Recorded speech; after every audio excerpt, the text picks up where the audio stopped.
everyone. Pull up a chair and get comfy. Oh, girl, have we got stories to tell you all. The Never Alone podcast is about to begin, and you don't want to miss a minute.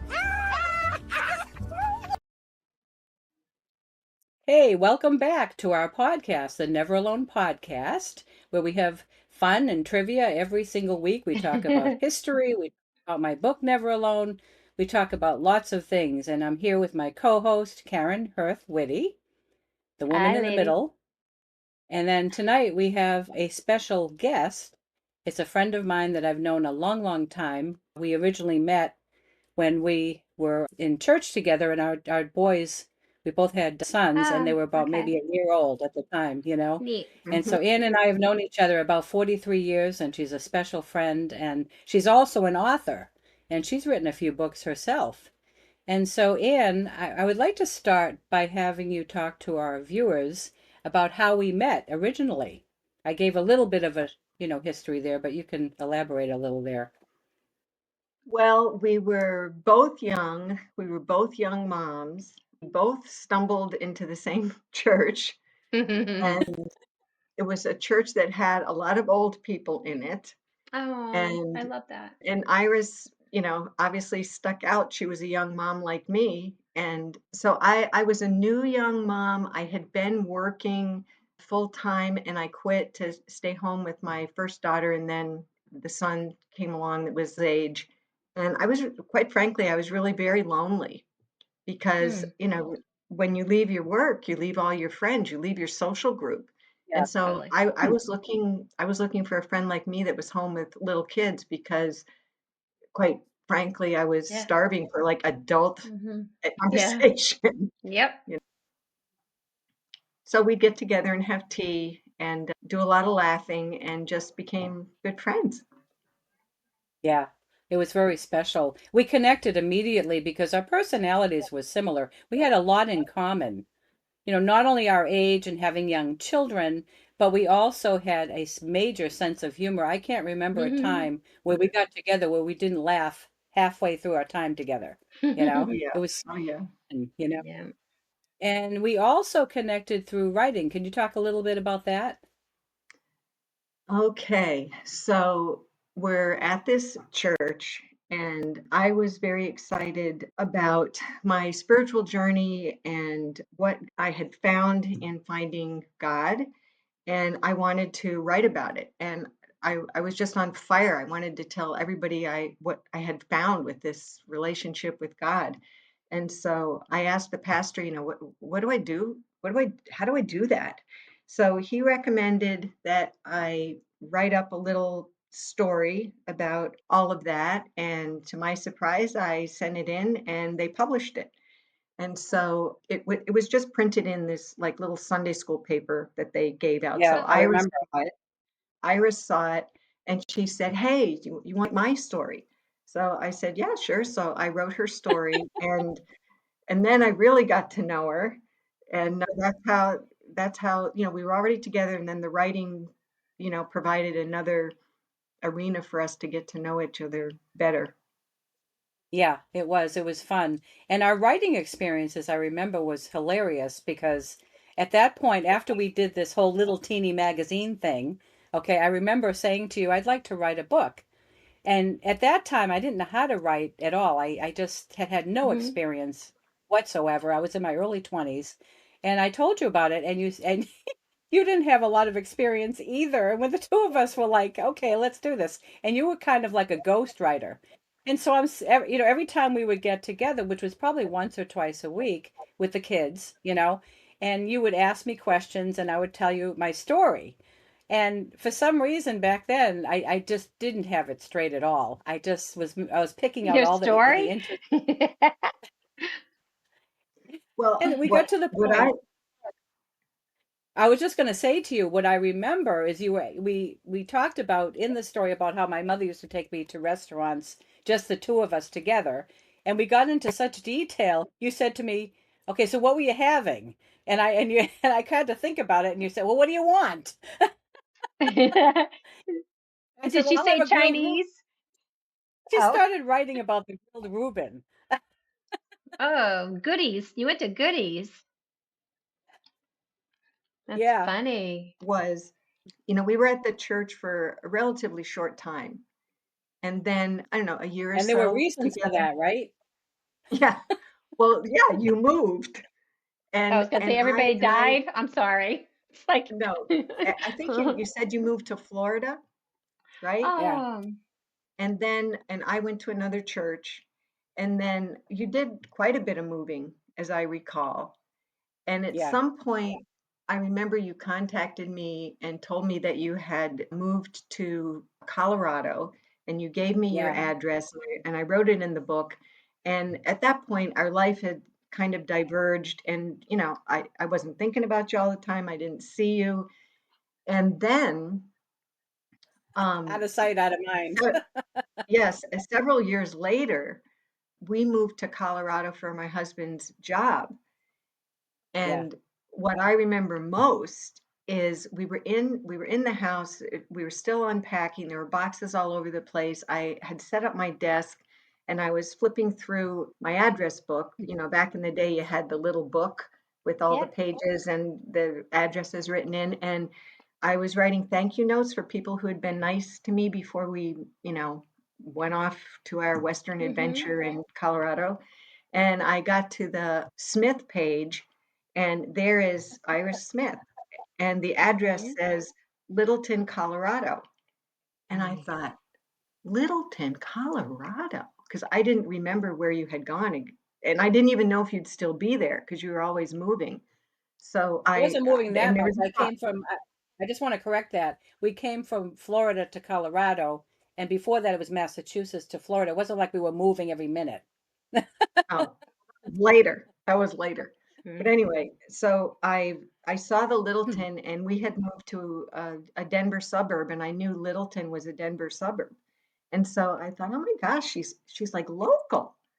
That's So funny. I called up the number and I said, hi, this is Ann. Remember me, Ann Averill? And you go, Ann, oh my gosh, I was just asking God, I wish Ah, Ann was here to write my ah, book.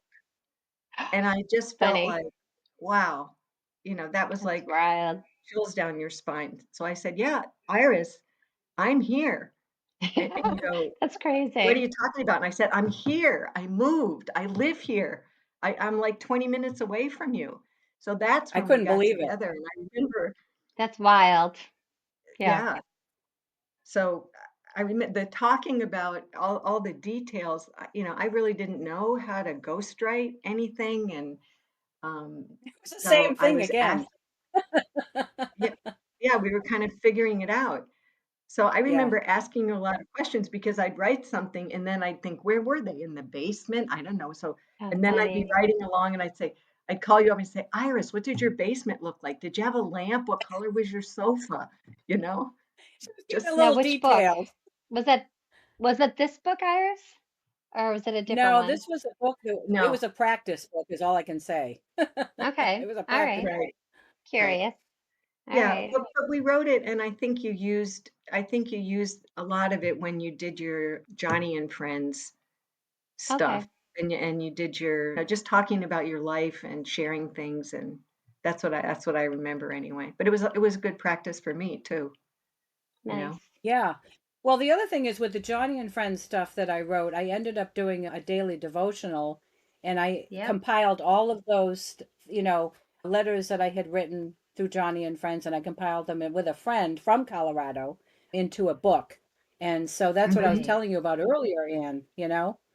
It's called mhm. My Daily Journey of Hope. And so I that's where have all those that. letters Yeah. are. They're all in there, you know? Oh, wow. So, the other thing that we were talking about earlier when we were having a conversation on the phone, how did we, meet each other's needs as young mothers and accept each other? How did that happen? Do you remember?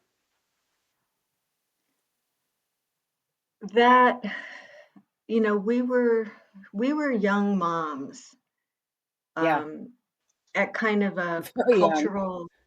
cultural pivot, you know. Mm-hmm. Yeah, We grew up like when you and I were young, female role models were people like Donna Reed and Doris Day, you know, Yeah.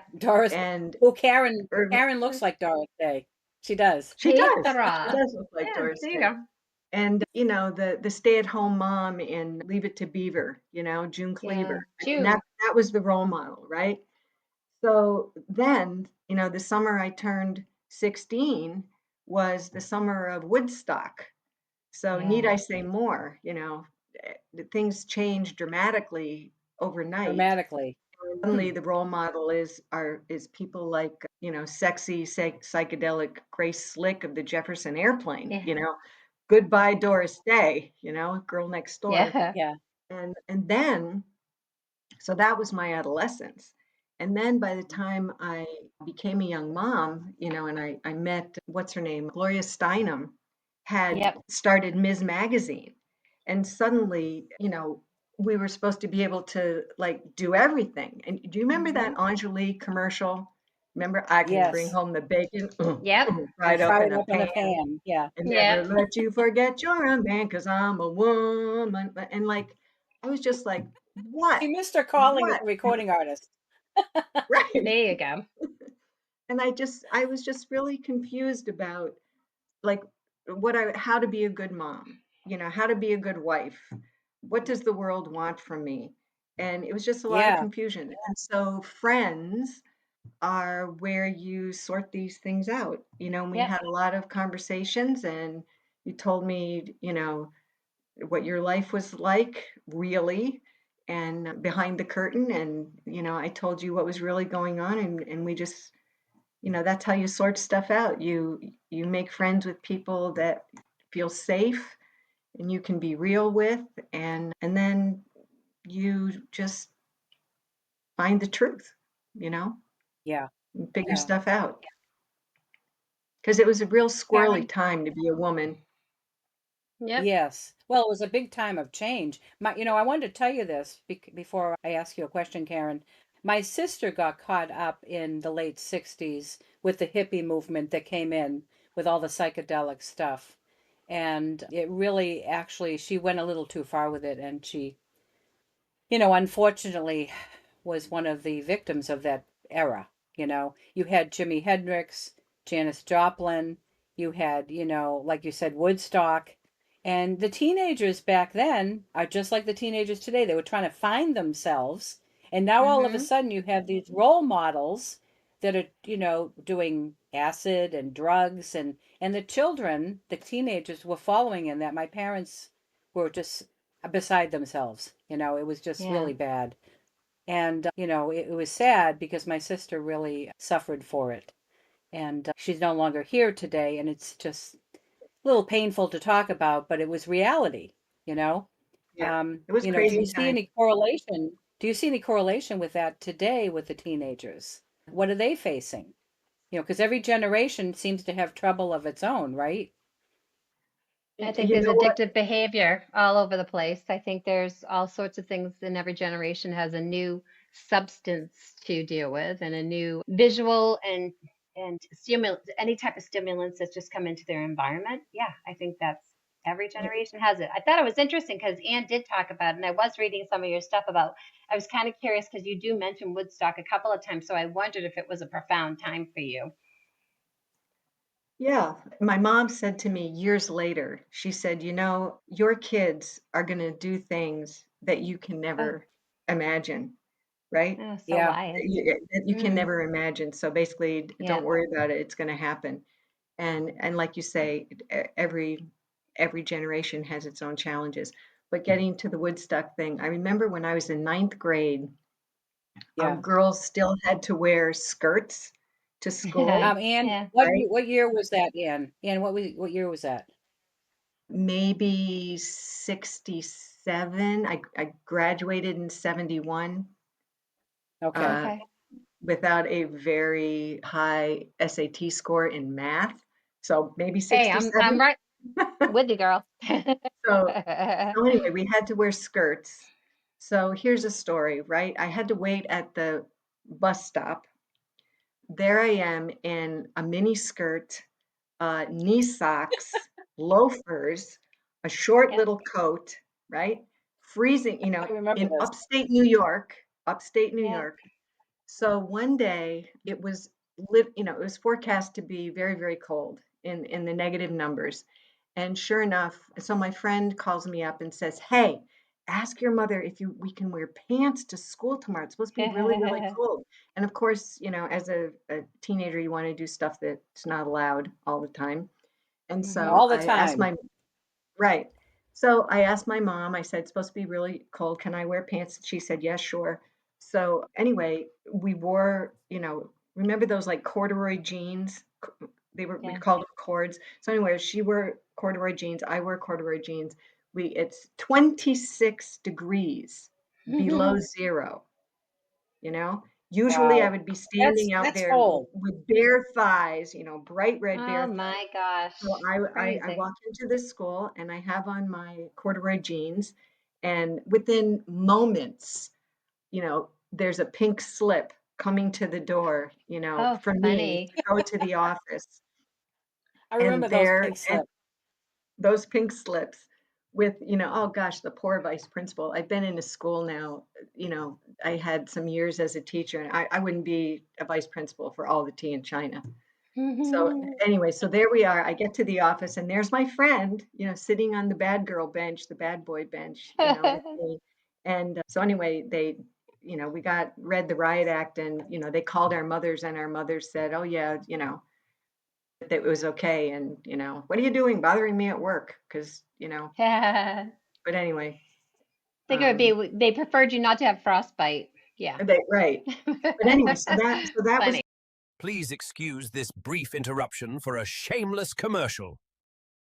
Remember, you can get your own copy of Iris's book, Never Alone, at irisfsmith.com.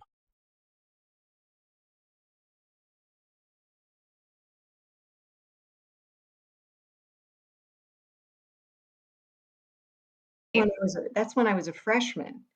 And Mm, then, of course, let's see, when I was 16, that would have been the summer between my sophomore and junior year. So Yeah. by the time I come back on my junior year, I mean, the whole climate is different. Girls, everybody is wearing these baggy carpenter pants, which actually yep. looks a lot like what kids are wearing now, those real baggy, Yep. wide leg They've pants. come back, Ann. They've come Right. back. Yeah. Yeah. Anyway, everybody's Everything. boys and girls are wearing these baggy Mm-hmm. carpenter pants. The center of the school, just has this halo of pot smell. And, Mm-hmm. we had like, we were a suburban school. So we had like one black kid, one black boy, one black girl. The black boy is, in a dashiki, with an afro. And, people are wearing shearling jackets and, love beads. And this is Funny. only what? The difference between a freshman year and a junior year. It was just like Yeah. a Wow. lightning change after Yeah. Woodstock. Very extreme. Well, Yeah, look very at the impact Woodstock had on that generation. I think it's trickled it into this named Well, us. generation. pot smoking. It named us. Yeah, We are it the did. Woodstock generation. The baby boomers are Yeah, the Funny. Woodstock generation. Yeah. I mean, there was a right. lot of good, fun stuff too. I mean, the music was Yeah, fantastic. Who yeah. doesn't like the Rolling It Stones? was. Who Yeah, doesn't like Joni Mitchell? Oh my I gosh, know. or I yeah, Bob love Dylan. Who yeah. doesn't like all that stuff? it. Or the And if Dead, our viewers, Grateful Dead. if, Whoops, I'm getting if our small again. viewers are younger, they're not going to probably know who you're talking about, but maybe because some of You know the what? kids Google today it do go because back. it's good music. Mm, Yeah, yeah. But some of the kids today are looking back at the music we listen to and they're liking it. So I was really yeah. encouraged by that. I have a 5-year-old grandson, and my husband was telling him about Leonard Skinner, Oh, and which I is from love the it. 70s. And when Karen and I were kind of growing up, Ann, you're a little bit ahead of me. You were my sister's age. But anyway, Right. so Leonard Skinner, and my husband played it for him. He's 5. He loved it. He's out there with the I guitar. I love mean, it. so his Yeah. generation is still listening to that stuff. But to tell you the truth, I'm still listening to music from my mother's generation. Music Yeah. I love doesn't everything. doesn't die. It's Mm-mm. it's really cool. Oh, I had It's a record when my kids were little of Bill Haley and the Comets. Oh, And, oh funny. yeah. I would turn on Rock Around the Clock and they would just go crazy, in the living room. you Fun. know. Oh my gosh. So, yeah. My Yeah, kids dance yeah. to Outcast. That's so funny. Do you know who Outcast is, girls? You I probably don't. don't. I No. don't. That's so funny. I'm too It's old that for that. song. It's that song. Hey, yeah, Polaroid picture. It's funny. I'm just cracking up because I feel like I've gone through, well, all of us have gone through multiple generations of different types of music. It's amazing when Right. you think about it. And Well, think that's about it. so You know, funny. and when we first met, our boys were like a year old, okay? And now Yeah. here we are, 43 years later, and the three of us are now grandparents, which is really Yeah. Hmm. interesting to me. Yeah. It's eye-opening. I was looking at something on Facebook today. A number of my classmates got together, and there was four women, and they've been friends since like Karen and I were, 5 and 8, and they were posing together, and they said, "We've been friends for 60 years." And I'm thinking, Oh, I "Oh my love it. gosh, when did that happen?" I remember my mother saying that about her friends. Yeah, We've been friends for 60 yeah, years, and it's like, oh, thank God for hair color. funny. Right? Well, this is Oh the my real gosh, deal. too different. This is the real deal. But you can see Nice.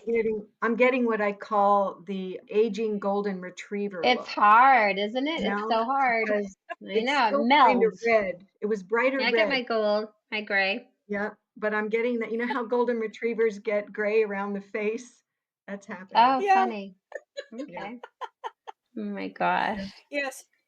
Okay, so So, maybe we should put a third dog on there, Karen, as a golden retriever in honor of Anne. there you go. With graying on its mouth or something there. So funny.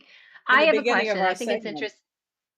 What's Yeah, your Okay, I go want to ahead. kind of, can I go towards, so with Iris's book, we keep talking about friendship and going through. I'm fascinated that you guys have kept in touch the way you have, especially that you met and you're only really together for a year, but it is really profound female friendship when you have young children. I do think, Mhm. especially in a church community, when you get to bond that way, so you have a common faith base, you have your children who are around about the same age, and I don't think I'm sure there's other ways of doing it too, but it's just such an amazing gift to have that as a young woman. And I just think Yeah. that people who are out there and who are lonely, it's important for them to know that there's ways of really getting into a community and gravitating to people, because it does matter. Mhm. You stay friends with the people in your community because your kids were the same age. And then what happens is you find other adults within that community and you find that you have families who have similar values, and that's where it grows. And the fascinating part is when you think about it, that's why you've stayed connected. And that was a great foundation. And I just love that, you kind of had that time apart and then you went and did it. So that's another way of connecting. I mean, Iris and I have it because we were kids and neighborhood kids. And I think we're a little unusual in some ways that we've been able to maintain the way we have. But I do Mhm. think that my female friendships that I've started with my kids in nursery school, that I have, Hmm. they stay as strong, strong friendships. And I love to hear. I think that's just so amazing. Like you guys are giggling about the stuff that you did. And I love that. Yeah, yeah. Well, Oh, like Anne said, when we first started, she was looking for a friend, and I was looking for a friend, Yeah. and I felt like I felt like it was a divine connection because we came from two different backgrounds. She was a little older, but Okay. we just came together and we found that we had so much in common. And one of the things that I we love had in it. common mostly was this ability to be so candid and so transparent, Mm, and we didn't have to wonder what each other was thinking. We just felt safe with each other. So we shared everything, didn't we? And we still do. that's nice. And I Yeah. mean, this morning when I was talking to her, I said, "Can I tell you how I'm feeling?" And she said, "Of course." And we went right back to where we started years and years and years ago. But because we were looking for that friendship, we just bonded and stayed, and we could not talk to each other for a couple of years, and we I start to talk together again, and then we pick up right where we left off, like we never stopped talking. It's pretty amazing, and that's how you know that you've truly bonded with someone, right?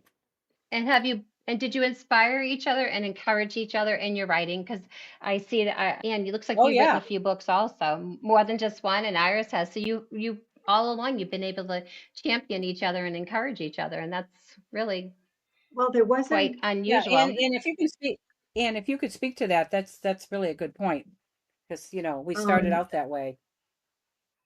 well, we started out, and I had worked for a small publisher in my town that Oh, wrote public information booklets. okay. So it was just, nonfiction, everything you want to know about fill in the blank, I industrial love it. safety, exciting titles like that, um, or tuberculosis, Good but writing skills. right. But Yes. I was an English major, but writing that kind of stuff wasn't, my higher goal. Everything you want to know about tuberculosis. But anyway, Bad. this right. But this was a different kind of writing.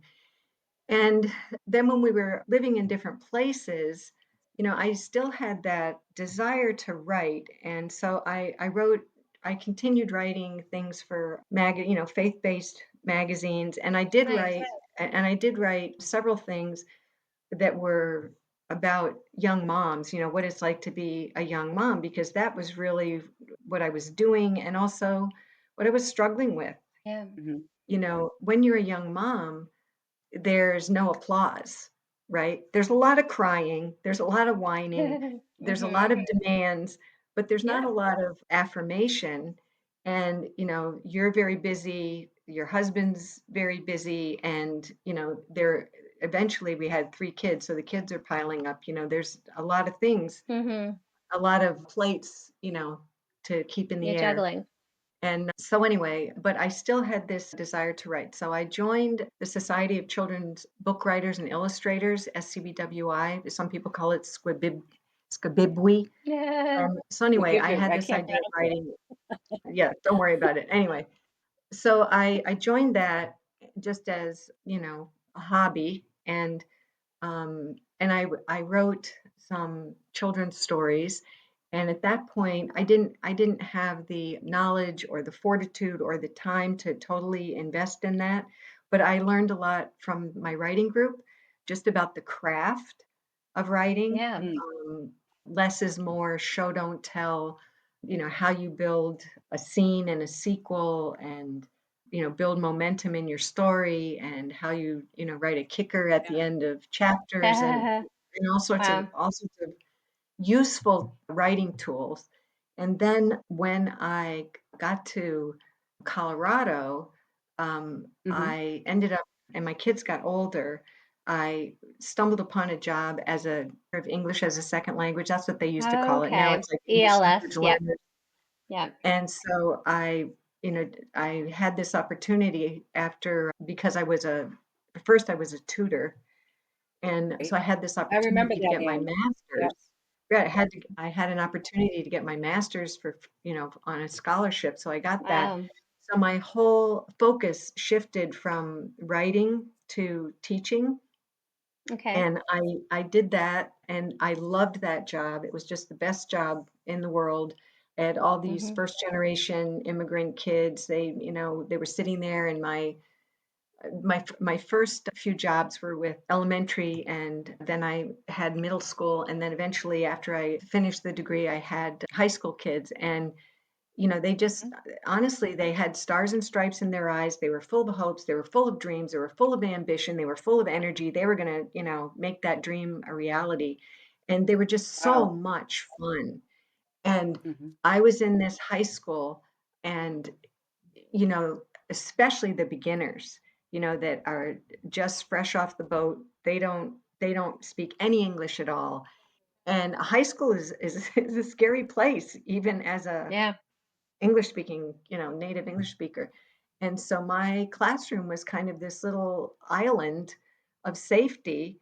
And they just made me feel like I was like the Statue of Liberty Um, lady, and, the lady who holds the scales of justice all in one, because I was the one who, held the torch of the lingua franca of the universe, right? English, if you can only learn wow. English. And so it was just such a satisfying job. And then we moved back to Colorado, back to Massachusetts, and I purposely sought out a job in a school that I knew Mm. had a lot of kids who were not necessarily native English speakers, but it was also a school, an inner city school, a poverty school, a quote unquote Mhm. underperforming school. And so Okay. that was a real um, challenging experience. Um, and so I finally decided that I just couldn't stay there anymore. And that school was hard on students, and it was also Yeah. very hard on teachers. And so I thought I just cannot stay there. So I worked my tail off. I tried my hardest for 2 years, and when I left, I felt broken in a way that I didn't understand what broke in me, but I felt crushed, and I felt like a failure. And so Okay. I I realized that I had put so much energy into my professional identity. My job Yeah. was my identity. You go to a party, they say, "Oh, No, sure. the first question out of somebody's mouth is usually, 'And what do you do?' Because Yeah. that's Oh, kind of yeah. what defines you." Yeah, totally. And Yeah. and so when I was done teaching there, I felt like a failure. So, "And what do you do?" "Well, I'm a failure. And you?" You know? Oh. So, so I'm how a do you cope? failure in you. Is that Right. Yeah. How is do you that cope how with your that? book came about? Is that how your So other that's book came about, Anne? yeah, that's how my Okay. other book, Teacher Dropout, Okay. Oh, came I see. about The That because first makes book sense you to wrote. me now. right, so I was just, you know, writing type people, we first you try and sort your problems out on the page. So I was journal, and Yeah. Yeah. I just couldn't figure it out. And quite honestly, it was, I think, it was absolutely part of my spiritual journey to absolutely fall on my face. Because one, I had been raised in this very nice little suburban bubble, right? I had no Yeah. idea what it was like to, live in poverty and, the poverty culture that goes with that. And it's tough. And anyway, I had a new insight on my students who I think also felt like failures because I got the kids, they gave me a reading class. I was in a middle school. They were sixth, seventh, and eighth graders, but they were reading at, pre-K to second grade Hmm. level. Wow. And so if that's your school experience, man, you've had 6, 7, or 8 years to learn how to cover that up with bad behavior. Yeah.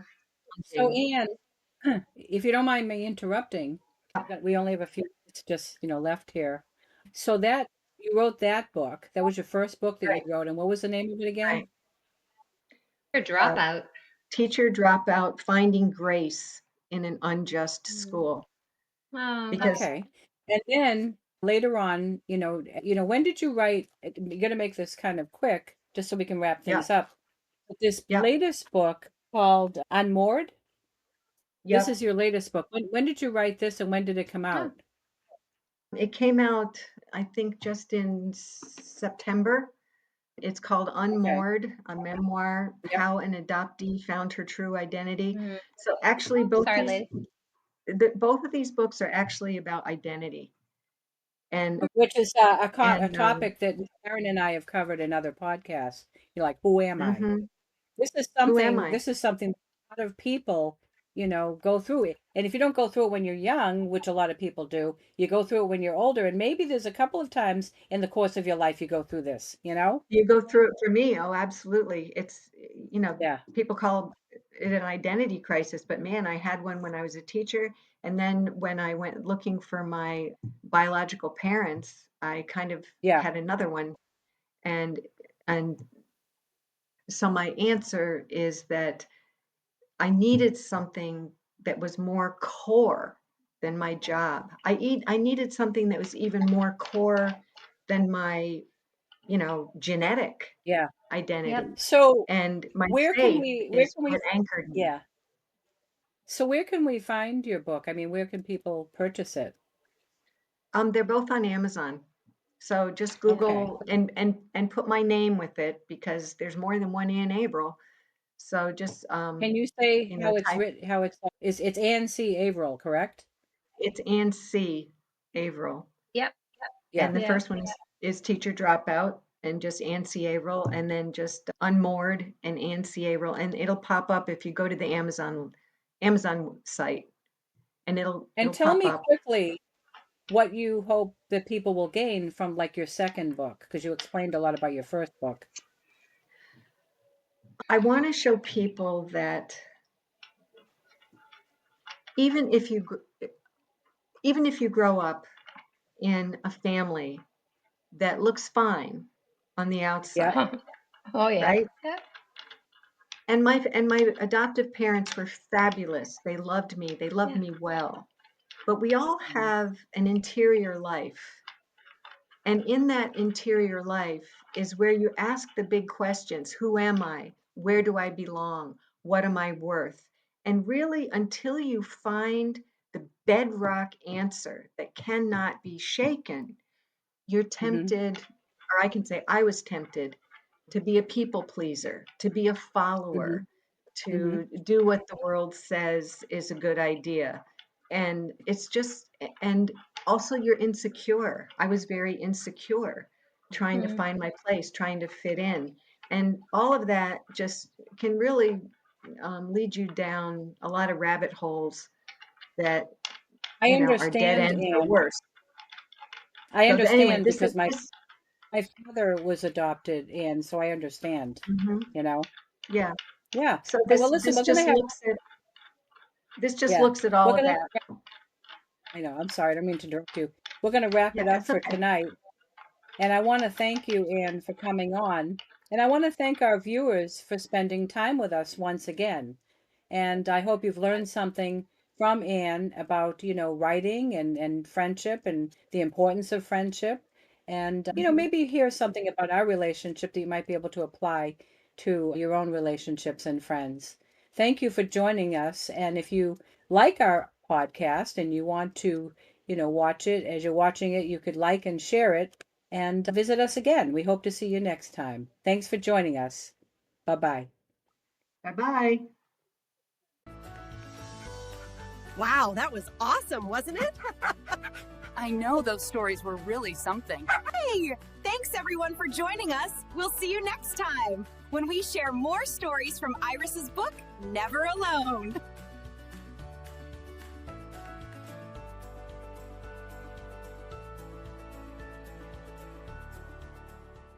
Order your copy of Never Alone at irisfsmith.com today.